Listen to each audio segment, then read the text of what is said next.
What's up, YouTube? In today's stream, we're going to be recreating this sort of interaction here. Whenever you scroll into the text here, it changes out the image. The image is staying with us throughout this section, and the text is scrolling. So let's go ahead and start building this out. What I'm going to do is add a section onto my page, and I'll call this something like home scroll section. And I'll go ahead and tag it as a section for SEO and screen readers. And inside of that section, I'm going to have sort of like two columns. So I'll go ahead and set the section to grid, and we'll go ahead and delete our rows so we only have the two columns. We'll have a 0 pixel gap between the two so they just stay side by side. So inside the home section, I'll drop in another div, and this is going to be what holds the image. We'll give it a class of home scroll. Let's call it something like, let's say image or visual, home scroll visual. Perfect. And we'll go ahead and give this a height of 100 VH. So we want to make sure it's as tall as the screen. And we'll also go ahead and set it to flexbox, and we'll say align and justify to center. So that way, whatever we put in here just stays right there in the middle. I'm also going to select my section real quick and give it maybe a different background color and different text color here. So we're good there. So inside of this sort of visual, I'll drop in a collection list, and we'll go ahead and pull the collection list from a collection I already have set up here. So the wrapper, we'll go ahead and give a class of home scroll, I'll call it image wrap. And then the list inside that, let's give it a class of home scroll image list. And the item inside that, let's give it a class of home scroll image item. So we want all the items to be absolute on top of each other. I'm going to select the wrap, and I'll give it a width of 30 and a height of 40 and I'll give it a max width of 100% so it doesn't get wider than its parent, and a max height of 100%. And then I want this sort of visual here to have some padding on all sides, and I want it to match the padding that I have throughout my entire site. So I'm just going to give this visual a combo class of page padding, and that way it just has this padding on all sides there. So that's looking good. We'll go ahead and select the list, and we'll give it position relative. Give it 100% width, 100% height, so it covers the full wrap. And then the items we can go ahead and set to absolute, so that they all sit on top of each other. They can be 100% width, 100% height. And inside the items, I'll go ahead and drop in an image. I'll give this a class of home scroll image. And I can just set it to 100% width and height of the item. And let's give it a fit of cover. Let's give it a radius of 2M, and let's go ahead and pull the image from our CMS here. So I'll go ahead and select the wrap, and I'm going to apply sort of a sorting order to the wrap, and we want to sort it by a number field I have in the CMS, so that just controls the order there. So that wrap's looking pretty good, and we have our max height, max width, everything set up there. So then we can go ahead and drop in the next div that's going to hold sort of our content here. And for that, we'll give it a class of home scroll, let's call it content. And I'm just going to go ahead and give it that same sort of page padding class. That way we have consistent padding on all sides of it. And then inside that content, we'll go ahead and drop in a collection list, and we'll pull it from the same collection. And the key here is we want these to be sorted in the same order as our images. So we'll go ahead and set same sorting order here, and we'll go ahead and select the wrapper, give it a class of home scroll. We'll go ahead and call this text wrap, and inside of that we'll have a home scroll text list, and then the item can be a home scroll text item. And we'll go ahead and drop in sort of a heading. Maybe I'll do something like H2. I'll give it the same sort of font size that I used up here, which I believe was text size H1. So I'll go ahead and throw that class on there. And then I'll also drop some paragraph text inside the item. And I'll pull that from my paragraph text here. And I'll select the item. Let's go ahead and flex it vertical. That way we can have a little bit of gap to separate sort of the paragraph and the text. And I'll go ahead and pull the text from my headline there. So if we preview, that's looking pretty good. I may set a max width on the wrap, just so that this paragraph text doesn't span out to be too long. So with the wrap selected, I'll do something like 30 max width, and that just keeps it nicely contained there. And for this home scroll content, let's give it some padding of like 40 VH on the top and bottom. So we have, and maybe we don't need to do quite that extreme. We can try 30 or something, but we want to give it a good bit of space right there. And then we'll select the items and we'll give them some top and bottom padding, maybe something like 3M or something like that. So that's looking pretty good there. So what we want to happen is we want this visual, which is 100 VH. We want it to stay with us while we scroll past the larger sort of text panel next to it. And to do that, we need to make sure none of our parents are set to overflow hidden. So every parent of a sticky item needs to be overflow visible. And if we select our sort of visual panel here, we'll go ahead and give it position sticky, and we'll say 0 pixels to the top, so it stays with us while we scroll past this entire content block here. So now you'll notice content block is scrolling and the text panel is not. So yeah, that's working good there. And then from that point, I think we'll just want to stack things on mobile. So let me go ahead, reset this back.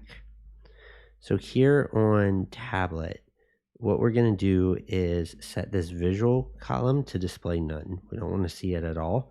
And then we'll select our entire section, give it display block, and then we'll give the content somewhat of an EM padding on top and bottom, like so. And we want the image to appear here. So to do that, we're going to go ahead and put an image inside our item, and I'll give it something like home scroll photo for the class. But we're going to set it to display none on desktop. We don't want to see it at all. And then on tablet, we can switch it to display block, give it like 100% width, and we can pull it from our image field, give it somewhat of a height in here, and let's give it a fit of cover and a border radius. So that way we have an image above each of these titles here on mobile, and we just kind of hide our entire sticky image on mobile. Also select the wrap and give it margin auto left and right to keep that centered. And I think that's good for our mobile layout. So that's looking nice there. And then on desktop, we have the split screen again. I'm also going to select, let me select the sort of layout here. You'll notice we're getting a little bit of horizontal scroll. I just want to make sure I'm keeping these columns at 50% width each. So I'm going to do 50%, 50%. And that way we're sure this is always an even split here. And that fixes our horizontal scroll. So yeah, that part's looking good. And other than that, it's just linking up our code. I'm also going to copy these sections, and that way we can just see how this looks with multiple instances of the same sort of section module throughout the page. So the first thing we need to do is install. We're going to be using GSAP for this.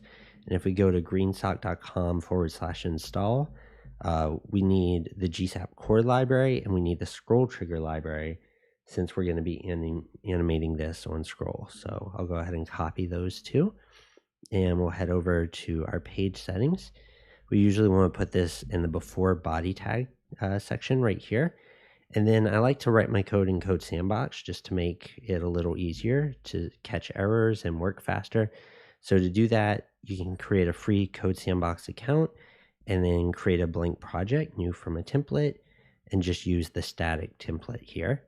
And so that'll spin up a project for us right here. And we can go ahead and create a file. I usually name this script.js. And to access that file, we just copy the URL of our project. Let me throw some code in here. And so if we go to a new tab, we paste in the URL of our project and we type script.js behind it. So there we can see our code. This is a direct link to our code right here. So I'll go ahead and copy that. And we're going to add it inside script tags like so. And we want to paste the link to our code sandbox file right inside those script tags. So once we have that, we should be able to go ahead and publish, and we can test this out and see what we got. All right, so we're going to write our code for it, and we want this to work for multiple sections throughout the site. So we're going to start with sort of a jQuery each loop, which means it's just we can write some code and have it do the same thing for each instance of an element. So in our case, we'll probably want to loop through each of the scroll sections, which are these sections here. So I'll go ahead and target those scroll sections. And let's say we want to find two things. We want to find the trigger items, which are going to be these items right here. So whenever each of these scroll into view, it's going to count as a trigger to switch our interaction.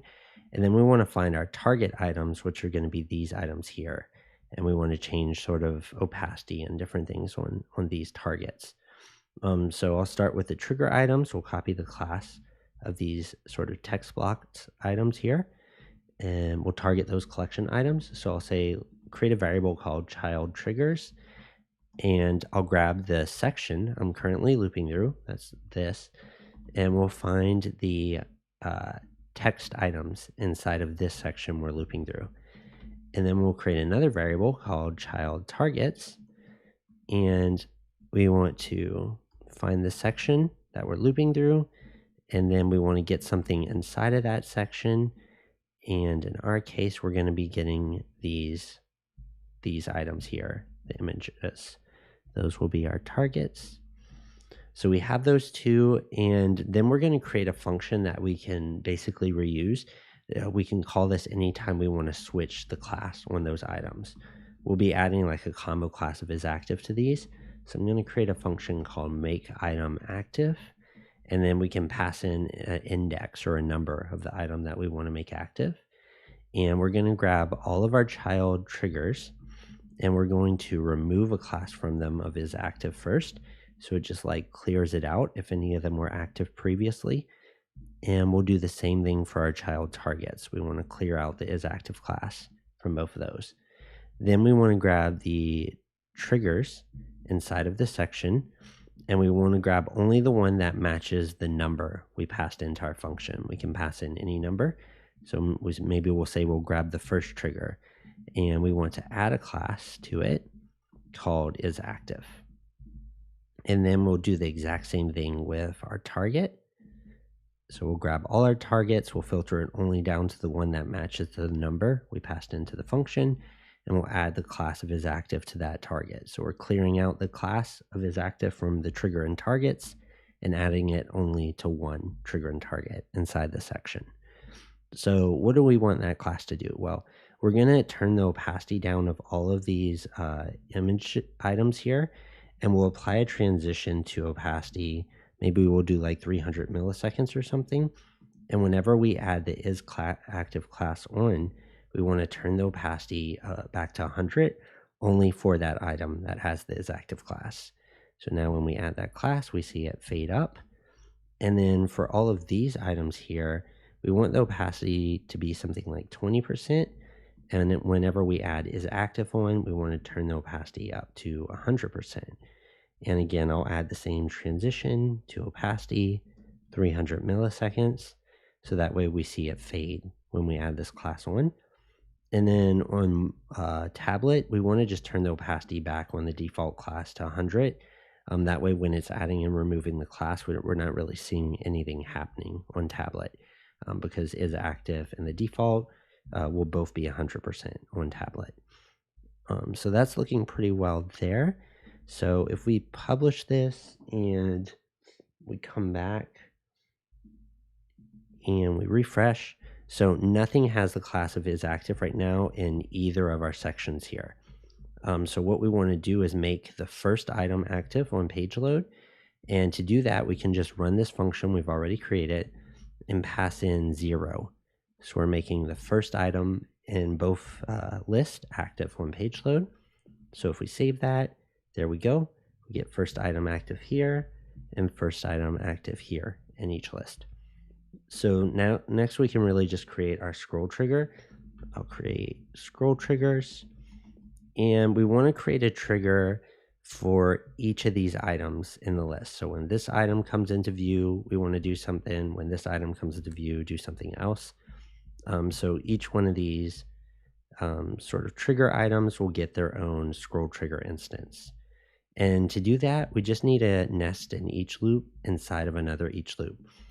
So we're already looping through each section here. And then we're going to say inside of each section, we're grabbing the triggers that are inside each section. And we're going to loop through each one of those triggers inside of this section. And from there, we can just create a scroll trigger. So we can do scroll trigger dot create. And let's say we want our trigger element to be this. And this refers back to the trigger that we're currently looping through. And we want our animation to start when the top of this trigger is at the center of the screen. And we want it to end when the bottom of this trigger reaches the center of the screen. And I'll go ahead and apply markers true, just so we can see what that does. So if we go ahead and save that and we come back here and we refresh, let's see what we got. So you'll notice our start point and our end point are both based on the center of the screen. And we want our animation to start when the top of this trigger reaches center of screen. And we want it to end when the bottom of this trigger reaches center of screen. And then this next item will start when the top of that item reaches center. So since the top and the bottom of these items are directly touching each other, this item will start as soon as the previous one ends. We're making sure that they both start and end at the same time. So that should be good there. And then what we want to do here is run an animation. So we have all these different callbacks we can use in scroll trigger, like we have on enter, callback, and I've covered these all in my GSAP course, but basically we can run code when sort of like the trigger leaves view of the screen or enters or any different thing there. In this case, we're just going to use on toggle. So that way it can cover both the enter and the leave from both directions. And it passes in sort of a variable we can use called isActive to let us know if we're either entering this trigger or leaving it. We can do different things. And we only want to run our code if we're entering. So we'll say if isActive. So if we're in the middle of this item here, all we want to do is run our function. And we want to pass in a number that we want to make active, a number of the item. So whenever we're looping through all these child triggers inside of this section, it's counting them while we're looping through them, and it's saving this in this index number here. So it's saying we're looping through item 1, create a scroll trigger for it, item 2, create a scroll trigger for it. So we can just use this number here and pass it into this function. So whenever we come into view of scroll trigger 3, it's going to take the number associated with that trigger and throw it into this function. And this function, we created it outside of the loop, so that way any of these items can use the same function. So let's go ahead and save it, and let's refresh, and let's see what we got. So whenever this second item crosses this point here, it becomes active, and the one that was previously active is no longer active. And same with the third, that one becomes active. And the great thing about this is scrolling through this here isn't removing the class from our second instance here. It's only handling child triggers and child targets, so the one inside our current section. So it's really localized. We're not removing class from all triggers or all items, only the ones inside the section. So all this is section specific, which means this is still visible. And also when we scroll out of view of an item, we're still going to have an item active, which is great. So yeah, because we're only switching the item when one comes into view, not when it leaves. So yeah, that is changing out the image, it's changing out the text, it's keeping one active at a time, and it works across multiple sections. I think that wraps up everything for this sort of interaction. Thanks so much, everyone, for joining the live stream. And yeah, really appreciate you all. Have a great rest of your day.